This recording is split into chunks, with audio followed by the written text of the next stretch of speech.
వచ్చేసిన ఫ్రెండ్స్. చూడండి ఫ్రెండ్స్, మన తడక కూడా రెడీ అయింది. నేను పావు టీ స్పూన్ అంత ఆయిల్ తీసుకున్నా. ఇందులోనే ఒక ఎండుమిరపకాయ, కొద్దిగా ఆవాలు అండ్ జస్ట్ కొద్దిగా జీలకర్ర వేసినానండి.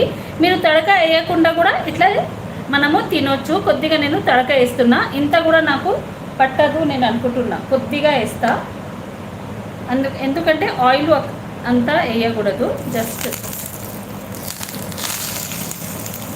పడుతుందండి, ఎంత పడుతుంది వేసేస్తా. ఇంకా టేస్ట్ సూపర్గా వస్తుంది.